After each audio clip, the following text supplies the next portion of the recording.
Welcome back to That's God. I'm Summer. And I'm Emerson. And on today's Testimony Tuesday, we have a wonderful special guest. She is a coach. She is a wife.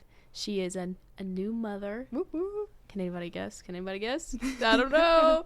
Emerson, how about you introduce us to our special guest? We are with the one and only Coach Belle. Woo! Whoop, whoop. But yeah, Coach Belle is so exciting, and I'm so happy to have you on the testimony. Or on the podcast. You have been on our list since the beginning, so I'm honored. But how this will go today is we will ask you about your verse that just sums up your testimony and kind of just gives light to your story, and then we're going to give you the reins, and you're just going to talk, and we're going to listen, and we're going to ask questions at the end, and it's going to be awesome and fun. Yeah. We're super excited. Okay. So let's see. The first couple of verses that I kind of chose for today, because you guys kind of warned me beforehand. Yep. So they kind of, I guess, just like summarize like my walk with God. First, I have Proverbs 3, was it 3:6? Well, 3:5 through 6. So it begins with trust in the Lord with all of your heart. And do not rely on your own understanding. In all of your ways know him, and he will make your path straight. And then I also have Matthew 6:33. So they kind of go hand in hand. Kind of the theme is just like putting my trust in God, putting God first. And then by doing that, it helps you like know your purpose, know your path. And so let's see, Matthew 6:33 is, but seek first the kingdom of God and his righteousness, and all these things will be provided for you. Therefore, do not worry about tomorrow, because tomorrow will worry about itself. Each day has enough trouble of its own. So again, like that theme was just like trusting in God, and relying on him, because I can't rely on myself or anything. But first of all, so there for a while, I was actually talking to my mom about this the other day. Like, she said the same thing. We didn't really ever think that we had a testimony. Some people think that just like growing up in church, nothing like crazy drastic happened to us. So we didn't really think that we had a testimony. Because like Big Mike, we were drug babies. We were just like drug in and out of church. I love how that's going to be brought up. I know. I love it. And so just like from like, I was baptized at 7 years old.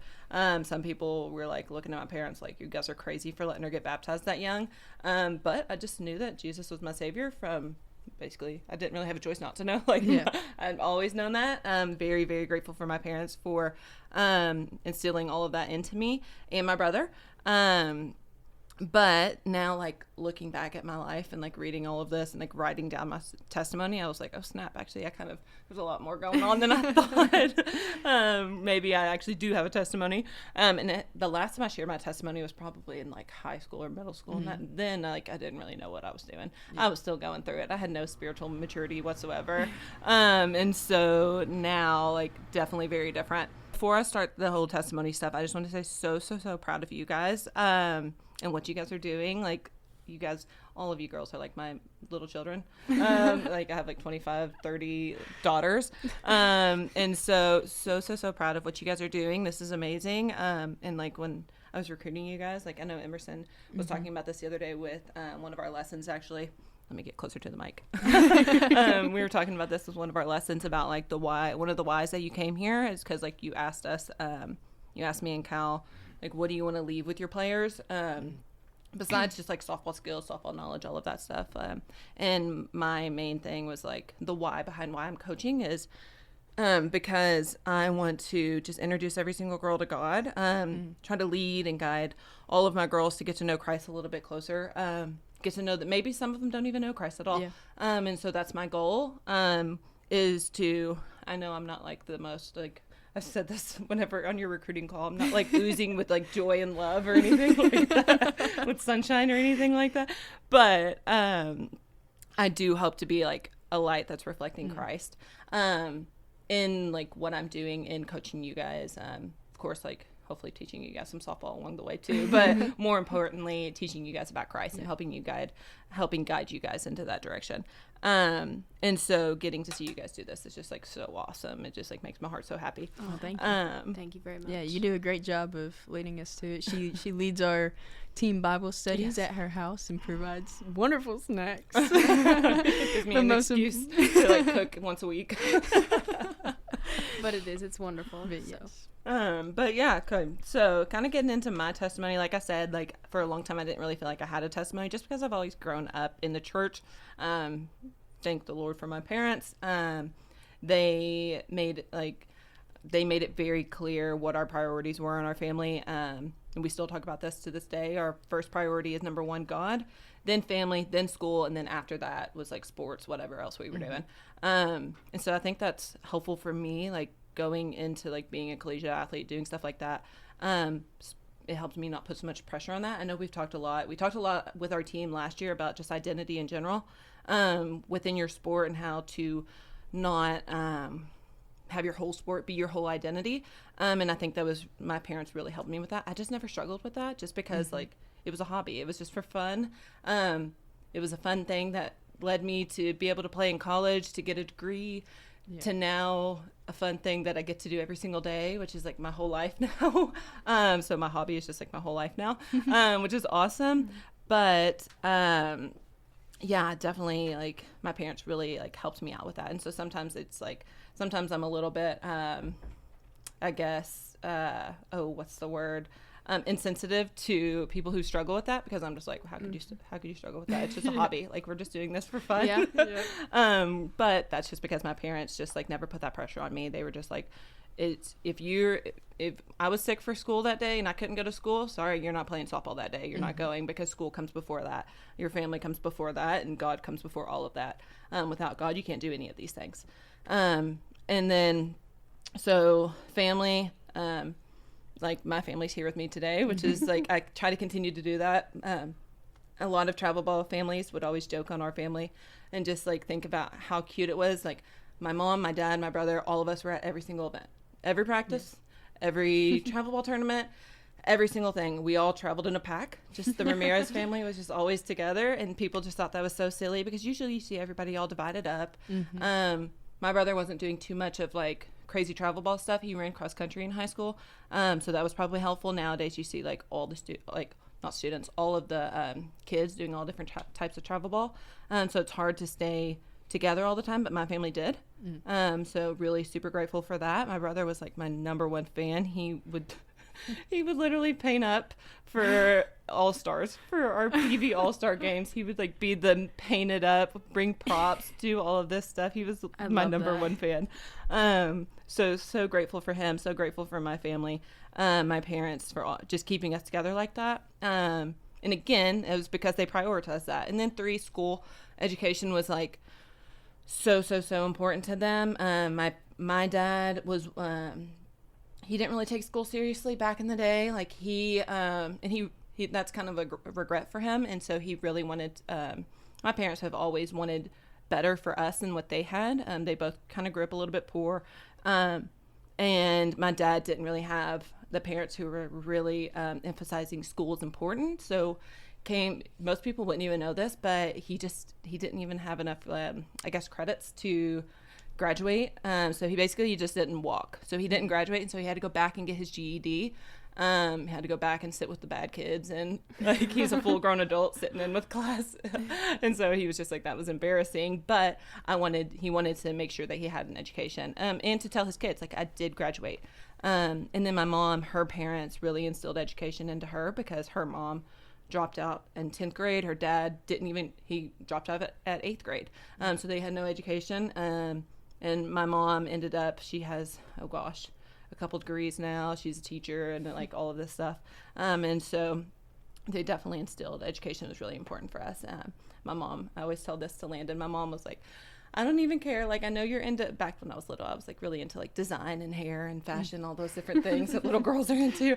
And she was like, if you want to go and be a hairstylist, that's okay. Like, I'll support that, but please go get a degree first. She was like, just in case, just a fallback, just get a degree, and then I'll pay for hair school. I didn't end up doing hair school. I'm not the best at hair anyways right now, but yeah, so they were just like really emphasize how important school was, just because it just sets you up for a little bit easier path in life. And nowadays, like Landon, he like did a trade, did all of that stuff. There's so many different routes besides college, but still super, super important. So back to my testimony. So first of all, like, grew up in church. Thank you, Mom and Dad, for putting me in church. I got baptized when I was 7. It was actually on Christmas Eve. That's So beautiful. super cute. We did Christmas Eve with our extended family, and so every time on Christmas Eve when we would come home that night, my mom would have like a little birthday cake for me for my spiritual birthday. Aw. So cute. So she That's did that for precious. years. She did that for years, and I love that because it just like showed me the importance of like how special that day is. Because it is your spiritual birthday. It's like you're reborn whenever you get baptized. And she continued that on for years. But so like those are like elementary school days. Come middle school and high school, I was kind of known as like our adventurous child. That's the nice way, the sweet way that my mom puts it. I was just a rebel. I was just kind of the wild one. My brother didn't really do any of that stuff. I was always the little bit more adventurous one, is how she would say it. Adventurous. I like that. It Yeah. makes it seem less bad. Yeah, exactly. I know it. She's just sweet, and she says it that way to her friends. She's like, she was my adventurous one. I'm like, Mom, you can say I was just wild. But that's kind of where the enemy started to work with me, was just like FOMO, popularity. Through middle school, it started with like, come 6th grade, I was like, I want to be with the popular group. So my mom actually worked at my middle school, and her colleagues would be like, Missy, you might want to watch out. She's kind of hanging out with the mean girls. But they were the popular girls, so that's who I was going to hang out with. Found out soon that those mean girls were kind of mean to me too. So kind of turned a little bit more from like getting the attention from the girls and the popular to being like, I'm all about these boys. Eventually those led into like, come high school and college, led into like, I'm going to go to these parties to, again, get attention from the boys, get attention for the popularity group, all of that. It was actually kind of interesting looking back now, because I was like looking around at like who I surrounded myself with, and actually my closest friends, same as me, were those people who like said that they were Christians, grew up in church, all of that, but just never had Christ as their center. Mm-hmm. Like had the label of being Christians, but didn't really have a relationship with God. They put their social status, their worldly desires, all of that always came before God. That's the same thing I was doing as well. And whenever I was talking about this with Landon, I was thinking about a verse, James 2:19. This says, you believe that there's a God, there's one God, good. Even demons believe that and shudder. Mm-hmm. So I was like, oh gosh, like the devil, demons, they know that there's one God too, but there's a difference between knowing that there's a God and then actually having a true relationship with God and putting him first, and seeing that outpour into your own life and into your values and all of that as well. And so again, super thankful for my parents for raising me up in church, because without that like God, family, school mentality, I wouldn't have ever had that conviction that I was actually feeling. So like when I was going out partying, when I was like going and trying to get attention from these boys, from these like popular groups of people, all of that, I did have conviction. Like I knew that's not what I should be worrying about. That's not what I should be doing. That's like, I had the conviction feeling. So I'm glad that I had that, because without that, there's no telling where I would be. But very glad that I had that. I knew that like lying to my parents and sneaking out in high school, partying and drinking, the sex before marriage, all of that stuff, I knew that that was all wrong, and I did feel convicted. But throughout that time, I was just like always constantly trying to justify my sin. Mm-hmm. I was, well, like when I graduate or when life settles down, when I'm done living my high school life, living my college life, living all of that, I'll settle down and I'll get to know God better, and I'll live this Christian life that I've been talking about forever. Meanwhile, I just continued to do my own thing. And I was the queen of lukewarm Christianity. Probably well past lukewarmness. I was just taking God's grace for granted, taking God for granted. And I say this a lot. I would just put him on the back burner. Just because I knew like he'll always be there. And I just like would put him on the back burner and be like, I'll say that for another time. I'll save that for Sunday. I said this to Landon earlier. I would leave my Bible on the shelf to just collect dust, but I would make sure that it was like the front shelf that people saw when they came into my room, saw in my house, because I wanted to be labeled as a Christian, because I knew being a Christian was good. But I would still go to my FCA. I would still go to church. I would put those Bible verses and share those Bible verses on social media. But was I putting God first at this time? No, not at all. I was still just chasing my worldly desires, chasing what's the social status, and doing whatever I wanted.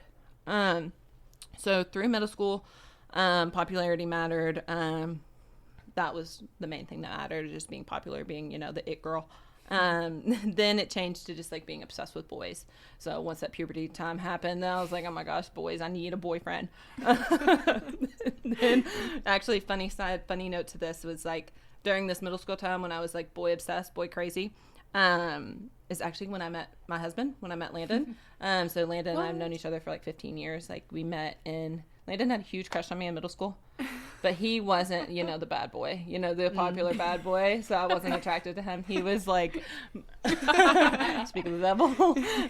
He was like so sweet. My mom remembers him because he would like come up to my mom and suck her, like be a little kiss up to my mom because he had a crush on me.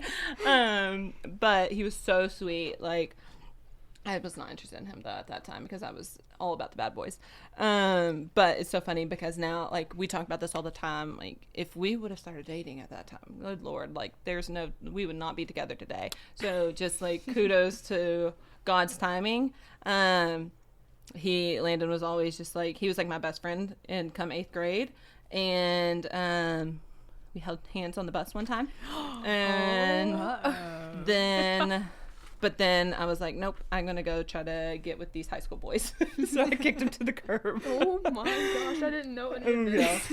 So Landon was in love. And then once it came back to like 4 years later, I was like, there's no way he still likes me. Luckily he did. Now we're married. So God's timing worked out pretty well. So once I got into like 8th grade and through high school, again, continuing like just boy crazy, trying to impress the boys. Usually it was working. I had their attention. But it was the wrong attention. And then I met a boyfriend, that I had in high school around like, I think I was a sophomore. I thought I was going to marry this boy. And then I lost my virginity to him. So this is where I started getting into things that I couldn't really take back. So choices that weren't just like harmless and rebellious, but it was just like black and white. I know what the Bible says about this. I know what the Bible says about premarital sex. I was like very clear I didn't want to cross that line, and literally let that boy kind of talk me into believing that if we're gonna get married, then what's it matter? It doesn't really matter when. I literally remember the line. I was talking to Landon about this line last night. It was what's the difference between having sex the day before you're married and the night of your wedding day? It's 24 hours. Like, what's the difference? And that was the line that was used to me. And that's it. Thinking back now, I'm like, that's the devil. Like, that's the enemy right there. That's ultimate manipulator, using my boyfriend at the time to get me to cross that line that I didn't want to cross. So not putting the blame on him. It takes two to tango there, but that it was just like crazy now thinking back to it, like having a little bit more spiritual maturity, thinking like that is 100% the enemy working through him, and he ultimately got what he wanted. And so again, here at this time, I'm still trying to justify my sins, and I'm like, well, I'm going to marry this boy. It's going to be okay. It doesn't really matter when. And of course, like, didn't end up marrying that boy. It was like a real messy breakup because I was just clinging to like, I have to stay with him because I've done this. I've had sex with him. I have to stay with him because like, that's the only way I'm going to be able to justify my sin. So now what am I going to do if we break up? So that time was really tough. Through my breakup, I was like my senior year of high school. So yeah, after that, I kind of went off the deep end a little bit. Party started escalating. I was driving at this time too, so it was a little bit easier for me to like go wherever I wanted. A little bit easier for me to lie to my parents and tell them that I was going here and staying the night at my friends. Meanwhile, I was just going out to this party to like see these rebounds that I was trying to get with. And then like the lying to my parents was just like every weekend. My friendship started ending because my friends were like, we don't really like the person that you're becoming. We're going to take a step back. You're kind of going off the deep end. My partying, at least I was still prioritizing school, so it was only Thursday to Saturday. It wasn't every day. It wasn't full-blown alcoholic, like waking up every morning drinking. Some of my friends in high school were at that point, so it was kind of crazy. And that's where I was like comparing myself to. I'm like, I'm still doing all right. Like I'm not that far gone. I'm just drinking on the weekends just like everybody else, but like so and so here is drinking 7 a.m. in the parking lot before school, so I'm good. Like that's what I was comparing myself to. I'm like, that's not what I should be comparing myself to. That's not where I should be like measuring my success. But here I like at this time, I'm very glad that my parents like moral compass was still in there, like God Family School, because I was still doing good in school. Family part was kind of iffy because I was just lying to them all the time, but then I was still trying to keep that Christian front and going to FCA. Actually, funny story, like it turns out that the FCA chaplain at our high school was actually the pastor at Landon's church. So full circle, came back and went to church that one Sunday, like my senior year, with one of my friends, and saw Landon again for the first time in 4 years. So that's kind of how we, I guess, re-sparked that flame. But he had gotten a lot cuter at that time, so I was like, okay, I'll keep this guy in mind. Oh my goodness. I was like, I'll keep this guy in mind for later on. So didn't pursue anything at that time, but then meantime, still senior year, I'm still continuing to drink. My moral compass luckily stopped me from like doing any drugs, smoking, anything like that. But it wasn't until actually like the very end of my senior year where Landon came back around. It actually was like the day of graduation that we went on our very first date. And I talked his head off until like 4 a.m. Bless his heart. I don't know if he knew what he was getting into. But something that like really drew me to him was how he always like encouraged me to be a better person. He was like super excited to go to church. I had never been with a guy who's really excited to go to church. My last boyfriend, I was just like, please go to church with me. So it was really nice to like actually feel like I was the one getting encouraged. And he was filling my cup instead of me just like constantly pouring into his. So it was like a really like fresh, I guess fresh air, breath of fresh air.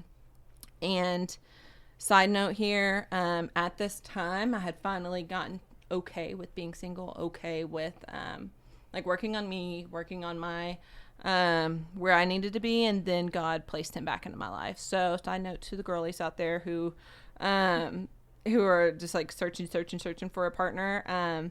When God's ready, he'll place the partner in your life, and it's usually the most unexpected time. So like spending time working on yourself, spending time on working with your relationship with God, he will place somebody along your path whenever the time is right. So that's truly believe in that. Now, of course, me and Landon like weren't perfect by any means, but so we started actually dating in June after we graduated. So June of, I guess, 2017. Sheesh. And then so I was going to college. I was coming to Lindsay. I had planned to come here and play softball. I was leaving in August, and he was leaving to go into the Marines to go to boot camp in November. So his boot camp was 3 months long, and it was like no contact whatsoever, no phone calls, nothing. We wrote letters back and forth to each other. So in the meantime, we were like spending every single day together, probably way too much time together. And here I am thinking I'm like much more spiritually mature at this time. I just spent all that time working on me, doing all of that stuff.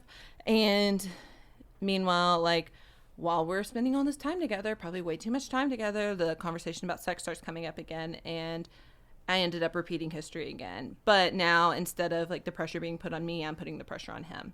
And so here I am thinking like I'm so much better than I was back then, and now it's like me being the culprit. So it's actually funny now, like sitting here thinking about like my timeline and all of this stuff, I definitely believe that God was trying to protect us by separating us for so long. We did long distance for 5 years. And so I think probably like the physical side of our relationship could have gotten like a way more out of hand than it did. But God put us into a long distance relationship, probably for a good reason. And so he left for boot camp November. Here I am at school doing the same old things, basically the same old things I was doing in high school. Now I'm with like an older crowd, actually legal adults who are out here drinking, doing all of this stuff as well. And I'm like, okay, well, I got to do that too. Like, that's what everybody's doing here. This is the popular crew. This is why I'm not really chasing boys anymore because I had my boy, but now chasing just popularity and like doing whatever the rest of my team was doing at the time. What my team was doing, what my friends were doing, all of that stuff. So during this time, Landon and I were continuing our long distance. And again, during all of this time, I'm just like still putting up that Christian front where I still like, not during all of this time, like I don't read the Bible. I go to church on Sunday and I get like the sermon and I highlight those things in my Bible every now and then. But during the week, do I get into the Bible at all on my own? Heck no. Because I had other things to do. I had school. I had to talk to my boyfriend on FaceTime. I had to do all these things. But was I getting into the Word during any of this time and working on a relationship with God on my own? No. So sophomore year, actually sophomore year was like a great year.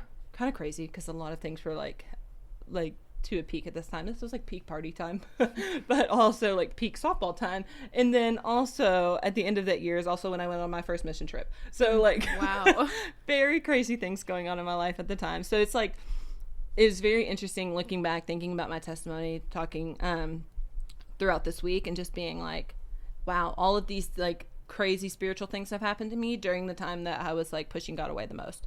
So it's kind of crazy how he works, but I mean, that's God for you. So yeah, partying was at the all-time peak. Definitely wasn't mature, like spiritually mature enough to be going on this mission trip, but I think I needed it at the time. So my first mission trip that I went to, actually, maybe my only one. I think I've done like some domestic ones now, but like first international mission trip, first time ever like really sharing the gospel with people, and it was literally from my little gospel pamphlet that they gave me because I didn't really know what I was doing. I didn't get into the word. I was just like, tell me what I need to say to these people and I'll say it. And it was like kind of hardcore. We went to Kenya. It was actually with Landon's church that he grew up with, and they had some opportunities with their youth. And I was like, I want to do that. I really want to do that. Oh, sorry, Scotty. So I was like, I really want to do that. And the opportunity came up. And at the time, sophomore year, I'd started Bonner Scholar with Lindsay. And they have this thing over the summer called a summer of service. So you have to do your service hours over the summer. And they actually give you a stipend. So it was really cool during... So softball time was like going great. We went to the World Series that year. All of that was going great. But at the time when everybody else on our mission trip was like fundraising, preparing for their money, because it costs a lot of money to go to Kenya and pay for your tickets and do all of that. I wasn't doing any of that because I was in full swing softball mode. And so once it came down to it, I had like 2 weeks to make the payment, and it was like a couple grand. And I was like, I don't have a couple grand. And then the stipend came for Bonner. And I was definitely thinking it wasn't going to be enough because there was a lot of people doing their summer of service that year. It was a lot of money. And I just like was like, it's not going to work out. And it turns out it was like the exact amount that I needed to go on this mission trip. So I was like, boom, there's my sign. I need to go on this. I'm supposed to be here doing this. This is like God's plan. It was amazing to go over there. It was very evangelistic work. So it wasn't like we were going and like building churches or doing anything like that. It was like we were going house to house. Well, more like hut to hut. And telling these people about Jesus who have never heard the name of Jesus. So it was so crazy. I've never really experienced that. I got to see God working. We were talking about this at Bible study the other day, just like having your God lens and seeing like truly... True miracles were happening. We went to, for instance, a couple that I can think off at the top of my head were like, we went to see their water source. So this village, we flew in to Nigeria. We drove a couple hours to where we were going to stay in our hotel. It wasn't really a hotel, not a hotel whatsoever. It was just where we were staying, our lodge. Then we would have to drive in an hour one way every day to go to the village that we were going to actually preach to. And then we walked like hour to hour to each hut. So I really got my steps in on that trip. But that village, they took us to see their water source. Their water source was everybody in the village, like everybody that was around that area, all of their livestock, all of that. The water hole, their source was probably no bigger than Lindsay's hot tub. And it was lime green water.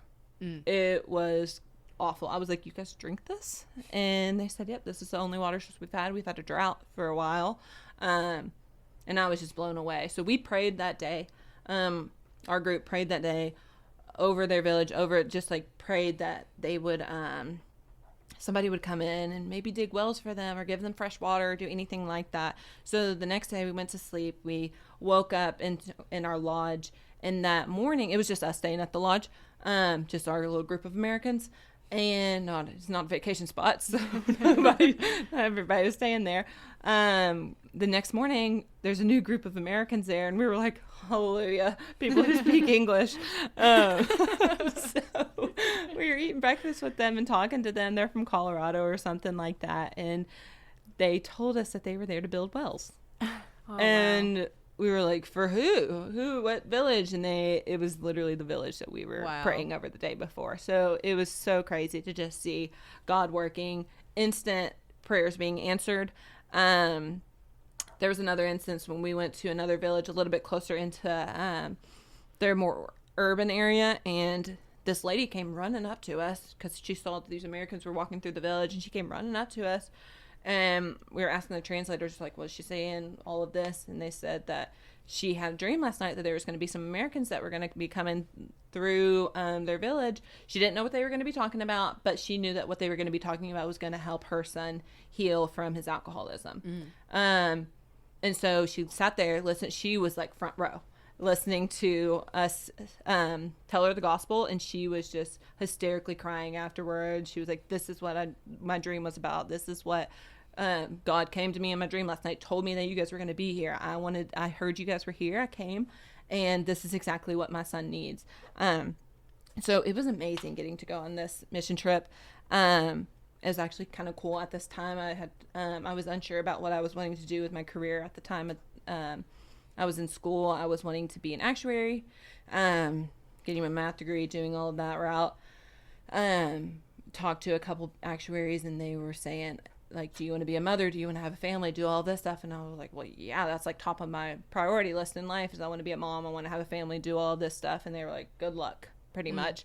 You're going to work 70, 80 hours a week. You're not going to really have time for your family. You're not going to be able to have time to do all of this stuff. It's really hard.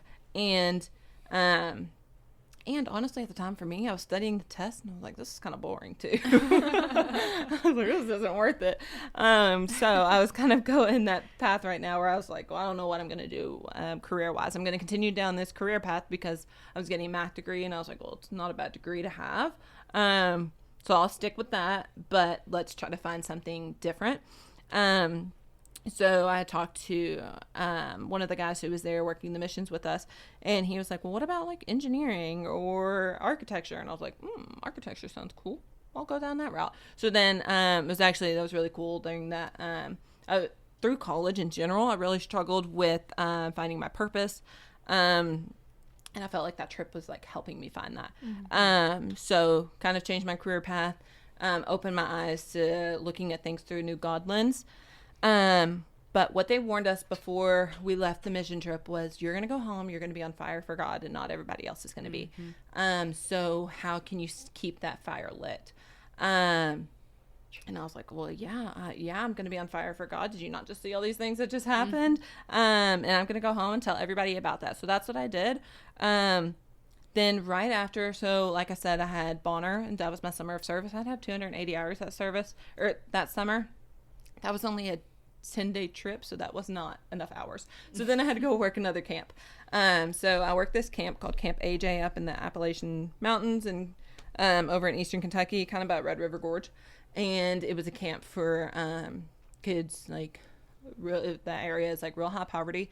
So it was basically a camp for kids who couldn't afford to go to normal summer camp. So it was $25 to go to the camp. And if you didn't have the $25, they just let you come for free anyways. So it was really cool getting to work with kids who haven't ever really gotten to go to those summer camps, do all of that stuff.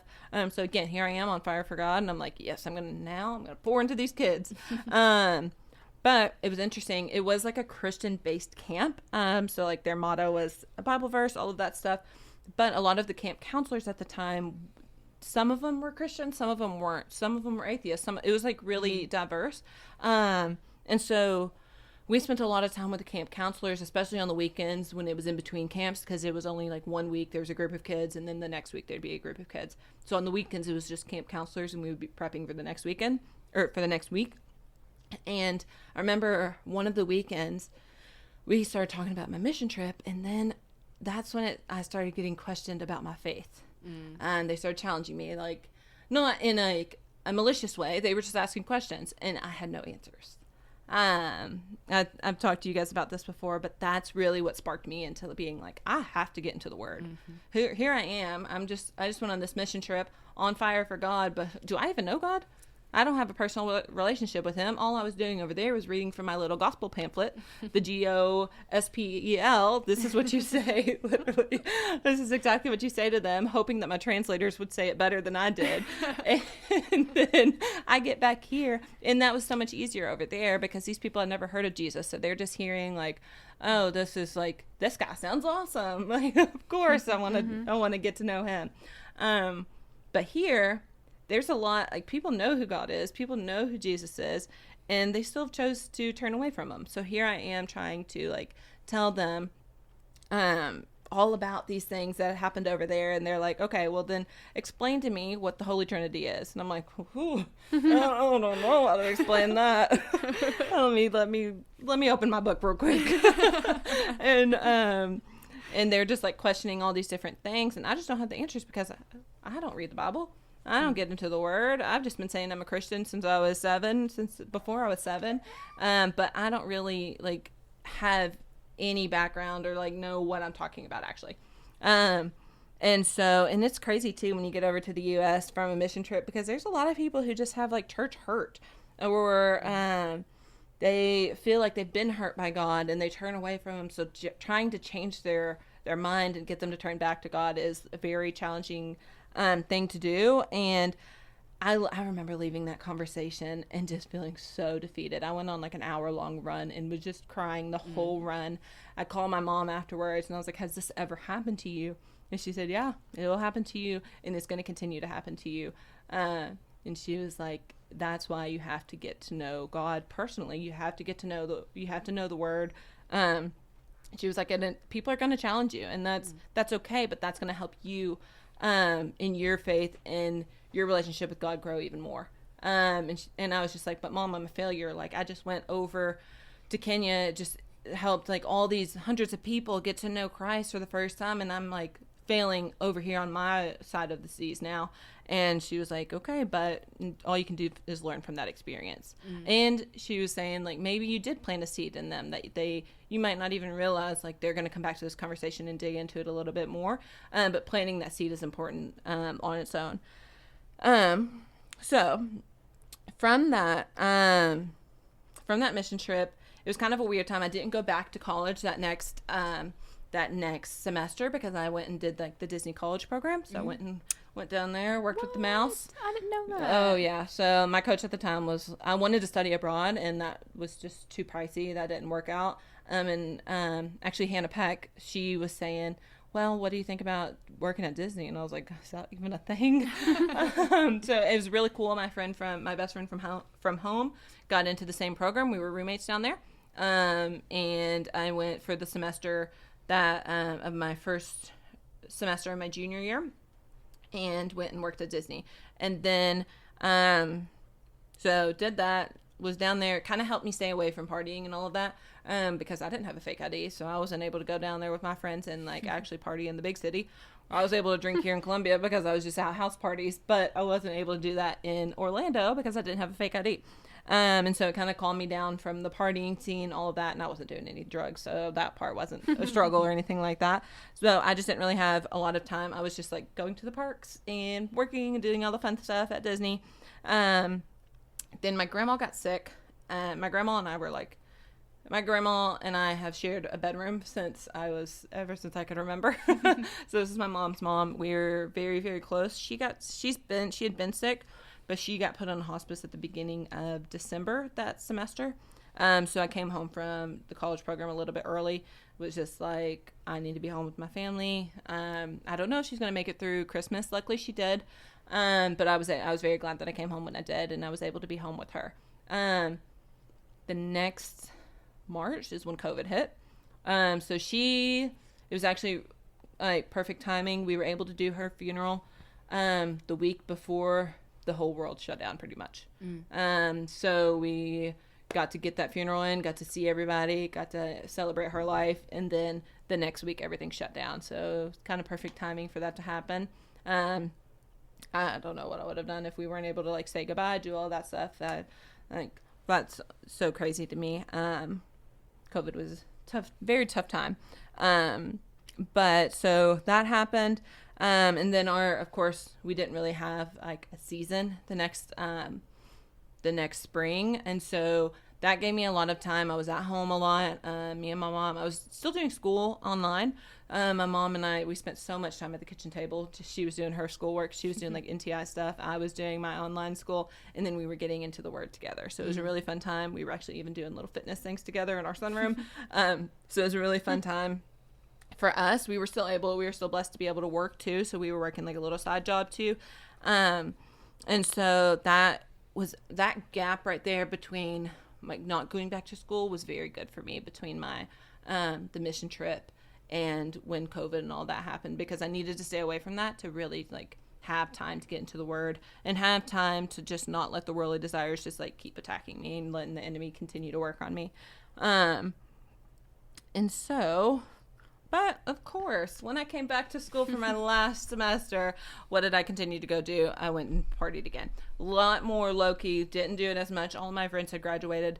And so I was transitioning into like my wine drinking era, where Okay. it was like sophisticated drinking at this time. Where I wasn't like the rowing shots back, and I was just sipping wine at home, making my meal prepping. So that's what I was doing more so. But still, like, I was still continuing this lukewarmness. Actually, at this time, a lot was going on. Landon and I got engaged the fall of my senior year. My collegiate softball career was ending. It ended that spring. And still just like kind of this lukewarmness this whole time. But God is still blessing me during all of this. During all of this time, God is still blessing me. I was able to get into my master's program, and my master's program was not easy to get into, and I had no background for architecture. And here I am able to get into that program. So that was amazing.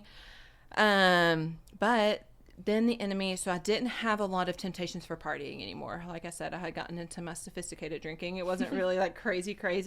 So the enemy kind of started to work on me in a different way, with distractions, with busyness, with just like distracting me from the Word. So now it wasn't that my priority was like partying, drinking, all of that stuff and being popular. My priority was now like my schedule. I had this, and this to do. I was commuting back and forth from Taylorsville to Lexington every day. So it was about an hour and 45-minute drive, more like 2 hours, because I had to park at Kroger Field and then hop on the bus to go to my class. So it was about 2 hours one way every day. Had to go out there every single day. So it was commuting. I felt like a truck driver at that time. It was working on the weekends. I was working, giving lessons. It was wedding planning. I was wedding planning at that time. I was engaged. And then school on top of that. And that master's program was tough. And I was also in the escalated program, where the very first year was like, you got to catch back up. All these people who did their undergrad in architecture, you got to catch back up to them. So your first year of your program was, all right, we're going to jam pack everything that they learned in 4 years into 1 year. So good luck. So that's what I was doing at the time. And again, like, still, like, I'm just busy, getting into my Word a little bit more, just because of like, When I came home from that mission trip, I was so like that that whole situation of just feeling like failure, doing all of that. I really wanted to learn how to defend my faith. So I was still getting into the word just a little bit, much more than I was before, which was literally nothing. But after that, God is still blessing me, and it's crazy. It's so crazy how many blessings I've had and how much I did not deserve these blessings. So after, I think it was January or December, I got this DM from this girl, this Italian girl, and she was sending me this thing about, hey, do you want to come play softball overseas? I was like, I showed it to Landon. I showed it to my mom. Landon's also back from the military at this time, so now he's back. Side note, when I was beginning my master's program, he was just getting back from the military. So now here we are planning a wedding together. He actually got, he started a lineman school, and he became a lineman at LG&E. Again, continuing to get blessings. You're not supposed to just get hired on at LG&E straight out of the gate. It's probably one of the best electrician companies in Louisville, if not the best. And he got hired on right out of the gate. So we were making good money at the time. It was a great time. We were making good money at that time. I was giving my lessons, dying and being a truck driver, driving to school. But I got this DM from this girl, and she was saying, there's this opportunity to go play overseas. And I am guilty of always telling people, you don't go play softball. You don't go play pro softball. You just don't do that. That's not going to happen. It's not that serious, guys. It's a hobby. You're not going to go play professional. I've said that so many times. Then the opportunity comes up for me to go and play professionally. And I was like, this is not real. So my mom was thinking I was getting catfish. She was like, I don't trust it. All of that. So she did some deep dive. It was this girl. Her dad was the coach. So they had opened up this new team in their league, and they needed a pitcher. And nobody was responding to them. So when I got over there, she told me, you were the first person to respond. I was like, oh, thanks. Really cool, though, because my roommate that was over there, they usually recruit a pitcher and a hitter. And the hitter, who we actually have sister dogs now. So Muka, my dog, her dog is Sushi, and they're sisters, and we got them over in Italy together. So we're really good friends now. But she is from Long Beach, California, but she played at EKU. So, wow. So very small world. We actually knew a couple friends together. Some of my friends who went to EKU, she knew them. And I was like, this is going to be my roommate. This is who I'm going to be playing with. So once in a lifetime opportunity, took it. It was about 6 months over in Italy. So I left in March. I told my master's program that this is what I was going to do. And they basically let me finish that semester online. Crazy. Shouldn't have been allowed to do that. It was not easy. It was very hard to do that. But they let me do that because it was you can't pass that up. So yeah, I never thought that was going to ever be me playing professional. I was like, what in the world? But once in a lifetime opportunity, got to do that. Again, God is just blessing us upon blessings upon blessings. Planning my wedding from over there. Because I came home Labor Day weekend, and I got married the first weekend of October. So I was home for a month, got married. And then I took that semester off of school because I was like, this stress is not for me. I cannot handle getting married, coming back from Italy, trying to start the semester again. It just wasn't going to work for me.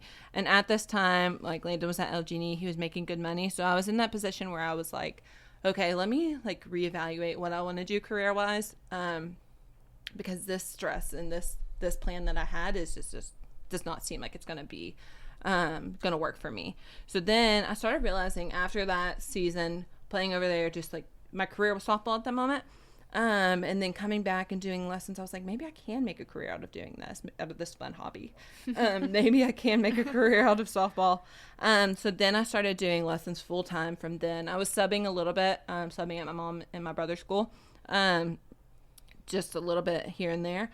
And then, but I was doing 20 lessons a week, 15 lessons a week. And I was making good money doing it. But then, so again, here, God's blessing us doing all this stuff. And I'm still just putting him on the back burner until we couldn't do it anymore.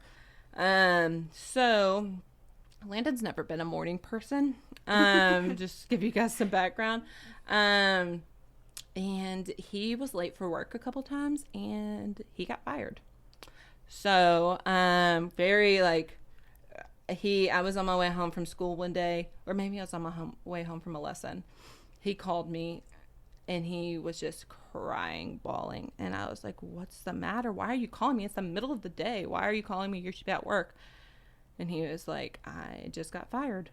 And I was just like, you're lying to me, because this is a bad thing, but he's always like lying to me about things to just see like how much he can get away with. So I actually don't ever believe him when he tells me something serious. It's relatable. I'm like, okay, whatever. He's just lying. And he was like, no, Annabelle, I lost my job. I'm so serious. And I was like, what do you mean? Like, how? Like, all of this stuff, questioning. Like, he was like, I was late for work, and they just, he was still on probation at that time, and they were kind of going through and like weeding out some people anyways, and that was just one thing. They were like, okay, this helps us weed somebody out. And he was really good at his job. He loved his job. He was really loving his job at that time. Now looking back, he knows that he was like more money hungry than he was like really like, that was like really why he loved the job, because it was good money. But it wasn't really glorifying God in anything that he was doing. He was just like, he was surrounded by not great people, and just like so focused on the money part of things. But yeah, he called me and he was like, I lost my job. I don't know what I'm going to do. I don't know how I'm going to tell my parents. I don't know how I'm going to tell your parents. Meanwhile, we're living with my parents because we had planned to build our house. They had gifted us a piece of their property for our wedding, and we were planning to build our house there. And so what we were doing at the time was I was going to school, he was working, and we were living in their basement so that we could build our house there and save up money. He was like, what am I going to tell your parents? I'm sitting here living in their basement, and I just lost my job, and I can't provide for their daughter. What am I going to tell them? So this is like finally the first time where it's like everything hit the fan. Now, what are we going to do? And it was finally the time where it was just like, we have to trust in God. This, like, we can't just continue to keep trusting our own plans. Like, the Lindsay opportunity had started to open up for me. What we had actually planned to do before he had lost his job was, this is crazy now thinking about it. I was planning, Callum had called me and was like, hey, come please work for me. And I was like, okay, fine, I'll come. But I had planned to come down here, live in an apartment, and we had planned to do long distance, him work in LG&E in Louisville, and then me live out here and work here full time. And I don't know why we had ever thought that was going to be was actually going to work, but that was what our plan was, because he was making such good money, and I was like, we have to keep it this way. But then that changed to, I was like, look, Landon, everything's going to be fine. This is God's plan. Like, he's going to provide for us. When has he not? When has he not provided for us? Like, truly, we look back at so many different obstacles that we've had in our life, and I'm like, when has he not provided for us? Scotty. Bless. Scotty's getting crazy over there. But when has he not provided for us? And so I was like, it's going to be okay. We're going to figure it out. We're going to tell our parents we have to. You're not going to work the next day. We're going to have to tell them. So we were going to figure it out. I was doing lessons. I was making enough money. We had saved up enough money. We were okay. So then we just we shifted gears, and we shifted over to house hunting in Columbia now. Then he started looking around for jobs, and he started thinking about KSP. And he was like, actually, I've always wanted to be a cop. I've always wanted to, after the military, he kind of always missed the military. He loves guns and all that stuff. So Him and Harper need to talk. yeah, he loves. Actually. We were at we did pictures with Santa last night at Cabela's, and he just went and like drifted away to the guns area, and I was like, later we have to go. But so he thought about KSP because he saw that there was a post right here in Columbia, and he was like, maybe I could do state trooper stuff. He looked into the academy, and then he started doing that. We found a house. We moved down here in August, the end of August or early September. He was living on Callum and Tyler's couch for a while because he was down here working just some odd end jobs until we got down here. But he was living on the couch for a little bit because his job started before the semester started. then we got our house, and then he started KSP in January. When then all of this just like kind of just started happening. Like, it was kind of crazy because I listened to this podcast and they talk about, it was actually the Sadie Robertson podcast. Yeah. And she talks about how God will shut doors and how he'll open doors for you. And that LG&E job, losing his job, was just like, boom, slam this door in your face because you were so focused on just like money, success, worldly success, not godly success. You're so worried about that and not, still not putting me first, not putting God first, and everything that and we're just blessed after blessing after blessing after blessing, and just still not giving the glory to God. And it's so crazy to think about how much he's provided for us, how much he's blessed us with, and that we still weren't at that time giving the glory to him. And so then he was like, boom, let me slam this door in your face. And then this is the path that I'm going to put you down now. You guys need to stick together, first of all. Done long distance. We did long distance for 5 years. We didn't need to be apart again. So, boom, I'm going to put you guys together. You guys are going to build your family here. We knew, I went to Three Trees back when I was in college here, so I knew I loved that church. Landon would come with me whenever he was in town. He loved that church, so we knew that we had the church community there. And I was like, Landon, I would really not mind raising our kids here in this city. So we... oh, Scotty. You're good. So we were like, honestly, like maybe this is the path that we need to go down. It was heartbreaking for me to leave my family because I planned to live in their backyard. So I had planned to like lock my kids out of the house and let them go to run to their grandparents' house. So that was really tough on us. Just like I wanted to be around my family, but 2 hours away is not that crazy. Right. But that just opened the doors. Like when that door shut, it opened the doors to like, this is the place that you guys are going to build your family. This is you, Annabelle, you get to do the job that you love, softball, your hobby. You get to like do your hobby for your job, and just have so much fun doing that with one of your best friends. And then Landon gets to live out his dream job. And he absolutely loves his job now. He loves being a state trooper. He loves getting to protect and help people. Like that is why he does what he does, and he loves it, and he's so good at it. And then we get to be involved with this amazing church community now. And now here we are, like I said earlier, like I wanted to have a family, and now we have been blessed with being able to have little baby Scotty, who's going into be 4 months old now. Oh my goodness. Yeah, he's a chunky thing too. And that's another blessing alone in itself. Is like it's crazy now. We have a lot of friends who have been struggling with infertility and stuff like that, and bless God, because the second we talked about having babies, it was like the very first time that our plans aligned with God's plans, and we were like, okay, here you go, here's your baby, you're pregnant, like first try. That was like the first time in our lives that God's plans have actually aligned with ours. But yeah, so just like being a mother and doing all this thing is so amazing. And I think back now to like here I am talking about, like today I've talked about like how I struggled with partying and doing all of that stuff. And it wasn't that my parents were just like absent. My parents were very like strict on me. I was grounded all the time. I was grounded up until college. I went to go try to see Landon that one weekend and drive my car to North Carolina. It was a 10-hour drive. I was 18. 10-hour drive one way. And I did it one day. And I came back one weekend, and my parents were furious. They took my car away. So here I am in college, an adult, still getting grounded. So it's not like they were like not strict on me at all. But like I said earlier, I was just okay with being a decent person, like getting good grades and being a nice person.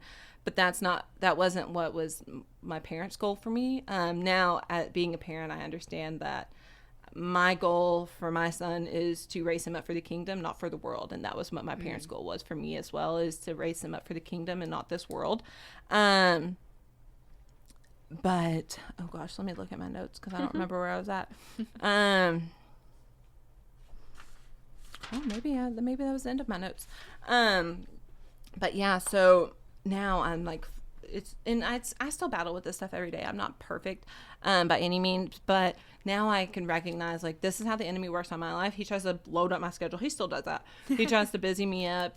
But now I understand that I need to center my days around God, not the other way around.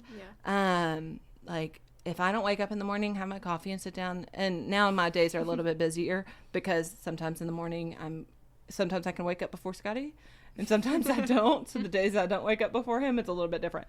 But if I wake up before Scotty, I'm like getting my coffee going and getting into the Word. And if Scotty interrupts me in the morning, it's a little bit different, but still, like, I'm making that time to have my time with God because that sets me up for the rest of the day. I'm not the type who can do it at night just because I'm exhausted at the end of the day. Me too. I can't do it at night. I'm getting there. I'm not gonna lie. I be sleepy at night now. And he's like falling asleep reading it. I'm getting older. Yeah. Once you hit that age, it's like, okay, I got to do things in the morning time now. Except for working out. You can't work out in the morning because then your joints are all hurting you in the mornings. That's me and Callum talk about that a lot. Is like, we can't do morning 6 a.m. lifts or anything like that. Our bones aren't woke up. Our joints aren't woke up at that time. Up. No, we spend an hour warming up. That's funny. Yeah. So it's just Now I'm like really looking at it from the lens of like my parents. Now I'm raising my own little baby, and it's crazy to just like.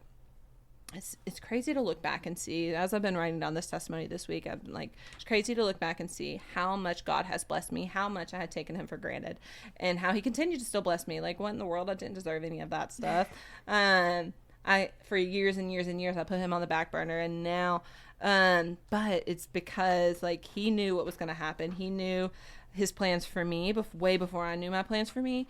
And now looking at our life, I tell this to Landon all the time, like, I love this life that we're living with each other. He says it to me, we say it back and forth, and it's not so much like, oh yeah, like, we're married, we have this baby, all these things, but like, now, like, we see God in our life every single day, and we see the blessings, and we see like how far we've come, and it's just it's so exciting to just see how far he's going to take us from here, because it's every single day, like, we're growing and growing in our faith. And it's just such a blessing to be able to have the privilege to get to know God, to get to dive into the faith, to get to fall in love with him every single day. And then to now, like we said, like, I host those Bible studies. Like, that is just such a, like, I love to be able to do those things because it just warms my heart. It warms my heart every Sunday when I see, like, our group of girls up in the front of church, like, praising God in front of us.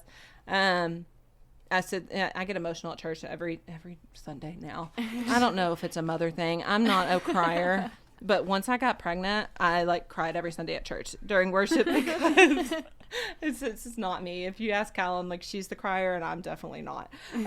But now, like, every Sunday at church, it's just like we're talking about how good God's been in our lives, and I sit there and I'm like holding Scotty and holding hands with Landon, and I'm just bawling because I'm like, he's been so good. He's been so good. I don't deserve it, but he's just been so good to me. But yeah, that's kind of me. So now we're here in this new phase of life where we're raising our own boy, growing our family, and continuing to just like strive to get to know God even more. And hopefully, like I said, my why behind coaching is like to get to guide and lead you guys in your walks with God and your walks with faith in Christ as well. And so hopefully we are doing okay at that. That's our goal. But yeah, so it's just like such a blessing to be able to continue to do that every day. But yeah, that's kind of our testimony. That's us. I know I'm long-winded. No, that's so beautiful. But I think I did better today of not talking in circles. That's usually what I do. I had to give my testimony to Emerson like 4 times just to make sure I didn't talk in circles. I'm so bad about that. I know you guys probably hear it all the time whenever I'm explaining things. I'm like, I've just said that thing about 4 different times, 4 different ways. Sometimes I need it. Sometimes I need it the other ways because I didn't understand it the first time. So you just know. I'm like, they know exactly what I'm talking about. And at the end, I'm like, does that make sense? Yes. Yes, it makes sense. I've said it 5 times. But then there's me, and I'm still confused. And I just like, crap. I gotta wait for everybody else to go first to understand what's going on. Like with that throwing drill we did. Oh, gosh. Yes. The gangster hotel. I didn't have to do that. Yeah, you didn't have to do that yet. Nora's been begging us to do it again. Yeah, I know, but Make we sure figured I'm in it the out. bullpen while you are doing We that. figured it out. It's okay. But yeah, I either go one extreme or the other, where I'm just like, all right, here it is, do it, or I have to explain it 5 different ways. Noun, adjective, verb, tense. Exactly. But I loved that. God is so good. Like He you is. said, like you kept saying at the end. And I think that's just really key in everything that you just told us. I think your story or your testimony, I mean, has power, and I'm sure people will relate to it. I relate to it, like, more than you know. I don't know if you've got to listen to my testimony, but I've struggled heavily with the popularity, with the wanting attention and craving that worldly desires that don't fulfill us the way God fulfills us. Right. So I didn't know that we were going to relate on No, that. I think level. a lot of just young women in general struggle with that. yeah. And that's kind of why I picked the verses that I picked today.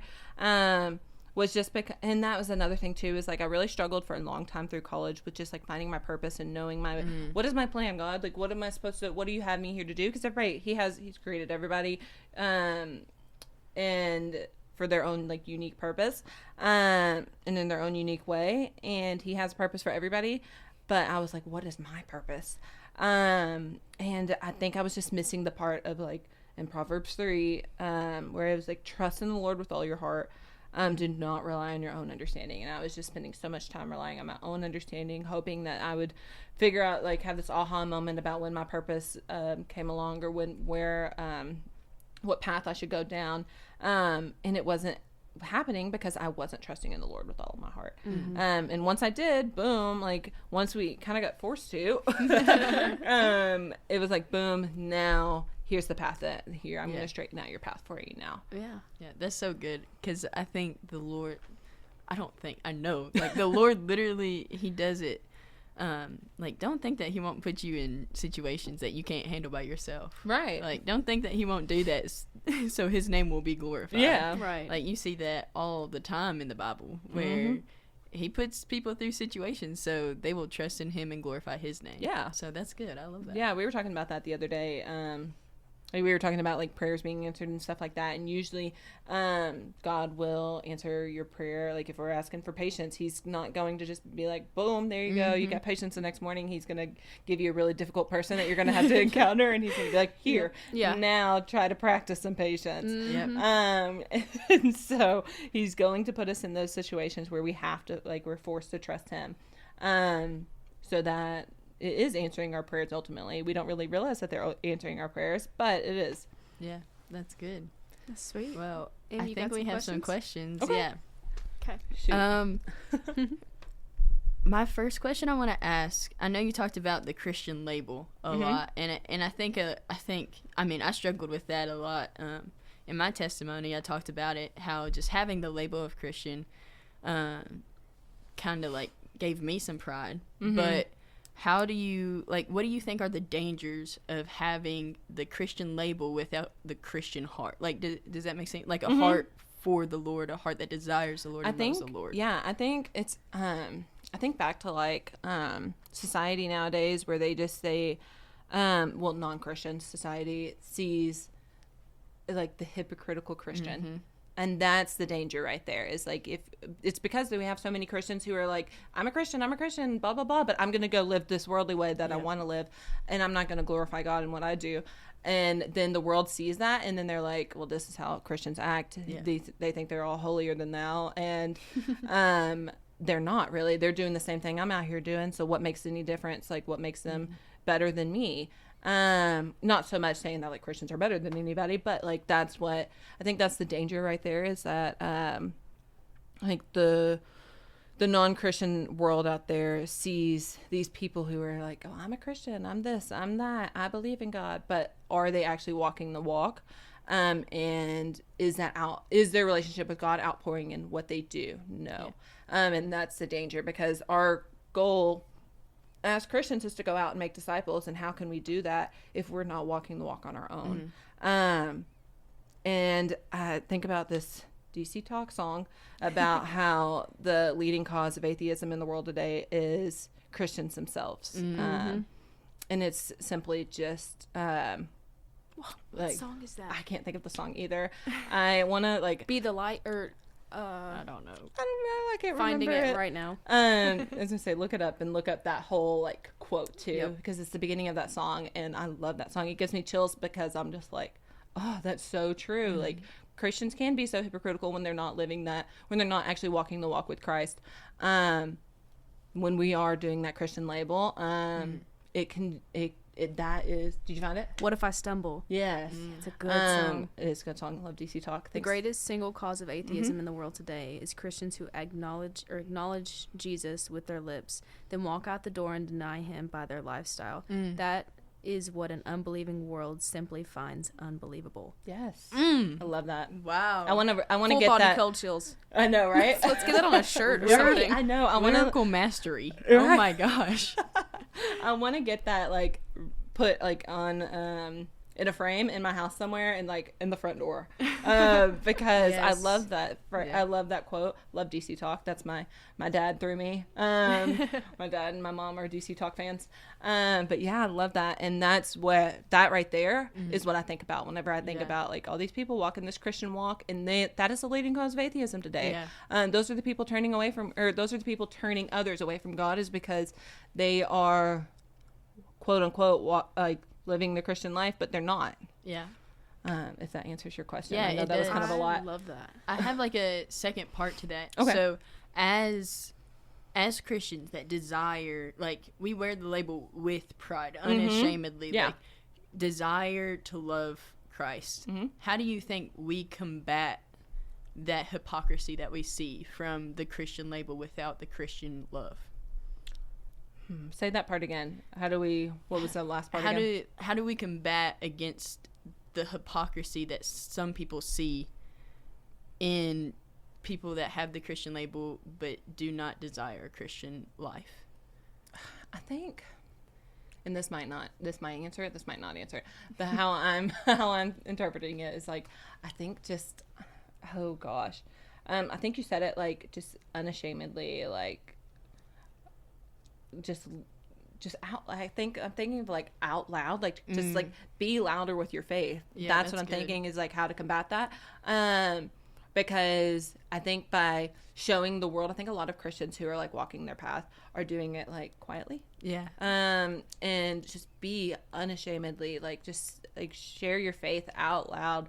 Have it like just like be your whole identity, which it should be. But have it like completely be your whole identity, and let the world see that there are Christians who are walking that faith, and who this is what the Christian lifestyle should look like. This is what God can do in your life. Yeah. And showing that not all Christians are this like lukewarm Christians who are just like chasing the label. Like there are Christians who are like fully like, oh, what's the word? Have like truly are outpouring with their like love for God. Yeah. Does that make sense? Yeah. Does that answer your question? That's good. Okay. Yeah. That's I love that. That was a tough question. Yeah, no, Sorry. That was a tough one. I was That like, a good one. I know. I was like, I think this is what you're saying. Yes, it is. That's exactly right. And I love that because it goes back to the song that I was going to go more into those lyrics, because you talk about being more bold and being more... Bold is the word I'm thinking of. Yeah. I was saying loud. I got you. Loud, bold, just be like proclaiming your faith Yeah. unashamed to combat those Christians Yeah. who do have that hypocrisy or the hypocritical like viewpoint. And for the people who are worried that they don't know enough or they don't, you know what I mean? The song goes into like, what if you do stumble? What if you do fall? Like if you make fools of us all, like all of that does not matter. No. Because God knows the intent behind what you're trying to do. A lot of people, like, I've caught myself doing it sometimes, even on this podcast. Like, am I like, not eligible or Inadequate? I feel inadequate. Inadequate sometimes. I'm like, wait, Do I know what I'm talking do about? I actually know what I'm talking about? Exactly. I had to check with my mom about our last podcast. I was saying something and I was like, Mom, does this even make, like, did the words I just say, like, are they like right? Like, I thought they were biblical, but like, I just want to make sure like what I'm saying I is do that right. all the time. Yes. And you know what's crazy is like we're gonna stumble and we're gonna fall, but like for the people who want to, you know, be bold in their faith, do it. If you stumble and if you fall, Who cares? At least you're planting the seed. exactly. At least you're planting the seed. Exactly. You gotta learn. Yeah, and it's okay. That's- You're not perfect. That's how That's God created exactly us. He right. didn't create us to be perfect.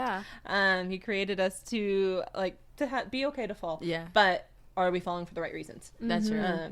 Yeah. That's good. Yeah. I like that. Yeah, that's super good. I think a lot of times we put so much pressure on ourselves that we, like, and I've talked about this before on the podcast, like getting into this almost savior complex. Yeah. Mhm. Like I put so much pressure on myself. Like, what if I say this, then they don't believe in God? Yep. Like, but the thing is, we can't save people. That's No, not that's not our anything job. we That's not can our do. That's job. not our job. That's not our job at all. Mhm. And so that kind of takes the pressure off of us a little bit. Yeah. Praise the Lord. Right. Praise the Lord. Because I don't know what I would do with all that Oh my pressure. goodness. Good night. Couldn't handle it. Oh, Thank absolutely you, Jesus, not. for doing the saving. But though. Right. yeah, that's so good. I love that. Yeah. Like, oh, anyway, I don't know. That pressure, that's so good. That's so good. Oh, I But- love it. Well, I could go into the question we kind of ask everybody if you want me to, unless you got another one that I you mean, really I want. have other questions I could ask if you I want did to too. answer. Mine kind of went into what yours was, so we won't mesh them. Oh, okay. So, I mean, we if you can. got more, go ahead. We can mesh. That's all right. I mean, they're just, I don't know. They're just, I guess the next question I want to ask, looking at like a friend's standpoint, because you talked about how when you were going through all of, like, you were changing and you lost some of your friends, do you think, and this might be a tough question also, but do you think that for Christian friends that see their friend going down a darker path, do you think it would be better if they stayed and kept that person accountable, or do you think it's better if they let them go down that path? I see what you mean. Because I was thinking that too whenever I was saying it. I was like, dang, that's kind of crappy of them to just like, Yeah. to just be like, peace out, you're going down this path. Yeah, Good I luck. mean, I've been in that situation as the friend too. Yeah. That I've just let them go down that path. Yeah, and there's sometimes you just need to go down that path to learn. But I think my group of friends at that time were those like labeled Christians. I don't know if they really had like that that true heart for Christ either. And we were also like young. We were in high school. Like we didn't like, none of us were like really spiritually mature at that time. But I think there's good and bad in both of those things. So like I said, like sometimes that can be like, oh crap, like you didn't like pull your friend out of that hole that they needed you for. But then other times it's like, sometimes you need like, sometimes it's too much. Sometimes like as Christians, like you can have those friends who, we talk about like surrounding yourself with like good people and good Christian people, because of that like savior complex. You can't save everybody. And sometimes they are dragging you down. So like looking at it from that perspective, I think that's what I was doing at that time, was dragging my friends down, and dragging them into things like into toxic drama stuff that like they didn't need, and so they needed to like at that time separate themselves from me. And I think that was good. And now like years later down the road, like yes, we're not as close as we used to be. Some like I'm thinking of like my best friend through high school. Like that was the turning point for us that year when I kind of went off the walls and just went off the rails. And she was like, enough is enough. But now years later down the road, like we'll still like we're not close, but we've met like through college. Like we met for lunch here and there. Like we catch up with each other. We were happy and like for each other's success and all of that. And I think that's what we needed. But I hear what you're saying is like there are some. I'm trying to think of like a situation where it is important to like you see that friend. There's like the accountability. You should be holding your people accountable. Like so if you see that person like living, we say we've said a lot like with just Lindsay softball, like living below the line. You see that person living below the line. As a good like friend, you should like hold them accountable and be like, hey, like let's be better than that. Like my mom, I used to hate this, and maybe don't say this to your friends, but I used to hate this because my mom used to always say like when I would come back from parties or lying or doing whatever, she'd be like, is that what a Christian girl does? And it would tick me off because it was like, yeah, like here she is calling me out for being a hypocrite. But it always like really grinded my gears and like made me be like, oh, fine, all right. Like it always hit like the nail on the head. And so just reminding them like, is this like what you like, is this the lifestyle that you want to be portraying? Is this the path that you want to be going down? So there are like ways that you can I guess hold your friends accountable, but sometimes there are like those situations where like you do need to separate yourself from people who like are, this sounds crazy, but like dragging you down as like you're kind of walking your faith or walking your life, walk with Christ. Jeez, can't talk. And so sometimes you do need to separate yourselves from people who might not be, portraying that. Calling you higher. Yes, calling you higher. Yeah, like I was saying earlier, like it was really cool whenever I first started dating Landon because he was filling up my cup for once, and I had never had that. Yeah. And so it is important to have people who fill up your cup, not only just like you constantly outpouring and filling up other people's cups. That's good. Yeah. I like that a lot. Me too. I have one last question, and then you can ask the question we ask everybody on the podcast. What have you surrendered in your life, or like what disciplines have you instilled in your life to have more than a Sunday faith? Oh, okay. I think just like what I guess what I can say that I have surrendered, it's just my time. Like I said, like prioritizing, making sure that my day is centered around Christ, and like getting up in the morning and making sure, like, if that means like instead of getting up at 7, I'm gonna get up at 6 so that I can have my like time with God, and not like I'm gonna carve out 15 minutes and that's gonna be my time with Jesus. No, like actually making time, making it a priority to have that time with Him, has helped me in my relationship grow. And again, like I said, it was like it's such a privilege to get into the Word and get to like grow in your love and get to grow in your relationship with God. And so looking at it from that lens, instead of just being like, oh, it's something I have to check off my list today, something I have to check off my Christianity list. Yeah. It's like, no, this is who I am. Look at all these blessings in my life. Like this, look at what God has done. And now I can just like get to know Him and His faith, like His character even more every day. And then I love that Monday Morning Faith song because it's like such a reminder, like, oh, what is the line in that song? And it's just like, what makes darkness run? It's like the enemy's not scared of a Sunday morning faith. He's scared of like Monday and Tuesday and Wednesday and Thursday, like every single day. Like there's, again, we talked about that Christian label. It's so easy for people to get up on Sunday, get dressed up, do that 1 hour service, go to listen to the music, listen to the sermon, but then do nothing after that. Not continue to talk about it with anybody else throughout the week, not continue to look at it in the Bible, get to know Him anymore, nothing else besides that Sunday morning. And again, that's where that hypocritical like Christian lifestyle comes out, is because here I am going to Sunday church, but like I'm not letting any of this outflow like pour out into the rest of my week. And so for me, it's like, I don't want to be that hypocrite. I don't want to be that way. I want Christ to just fully outpour in my life and everything I do. And the way I get to do that is by getting to know Him more and more every single day. Because when people come and question me, like what my goal is to help guide you guys, help guide our girls to get to know Christ even more. So when people come and question me and like ask, not question me as in like challenging me, but like have questions about their faith, have questions about what the Bible says, like, my goal is to be able to have some answers. My goal is to be able to like know the Word, know God good enough to, and if I don't have the right answers, at least I like have an idea of like where to start. Yeah. But my goal is to be able to help guide, and in order to do that, I need to have like knowledge of what this book says, knowledge of who my God is and His character. Yeah. Absolutely.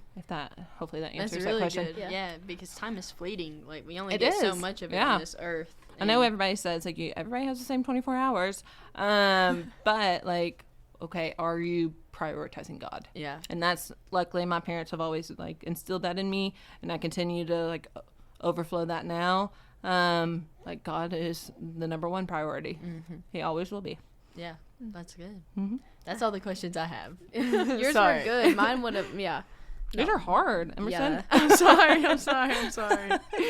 But I love them. Emerson You answered them. them. Good. You answered them so well. It was good though. I have that lyric really quick so that we can Okay, yeah, put say that. it. Yeah. And it says, "And hell's not scared of a Sunday faith that if it only leads to empty praise. What really makes darkness run is when saints arise and praise in quiet on Monday and Tuesday and Wednesday." Yes. So that's Love that really song. good.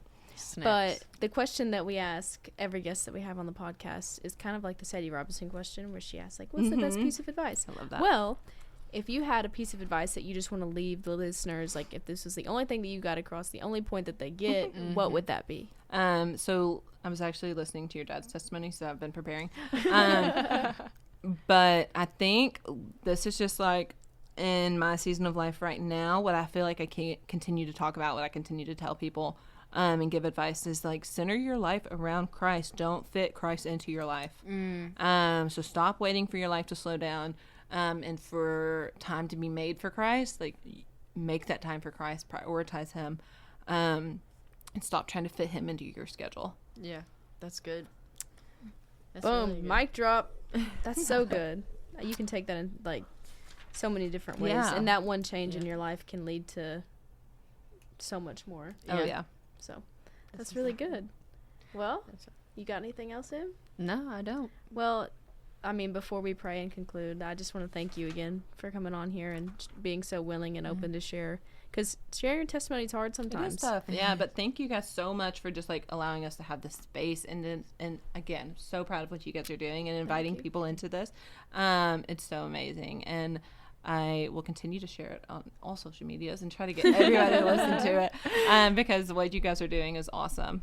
Thank you. Thank you. But if you'd like to lead us out in prayer, if you'd like. Yeah, I can do that. Perfect. Okay. Alrighty, if you guys are ready, we can bow our heads. Dear Lord, first of all, thank you so much for this opportunity to have this conversation, to have the opportunity to have this studio, to have Lindsay Wilson, to have these girls here at Lindsay Wilson.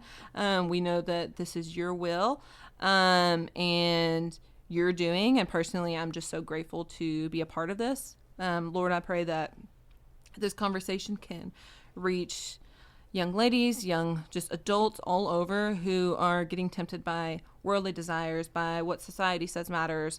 And I pray that you can remind them that we are preparing for your kingdom and not this world. Lord, it is such a privilege to just be able to continue to get to know you, to dive into your word, to fall in love with you more and more each day in every season of life. So leaving today, Lord, first of all, I just want to thank you for never giving up on me and my family. And then, Lord, I prayed that you remind all who are listening that our days should be centered around you, not the other way around. And it's in your son's name that we pray. Amen. Amen. Thanks for hanging out with us. Prepare for the kingdom and not the world. And that's God.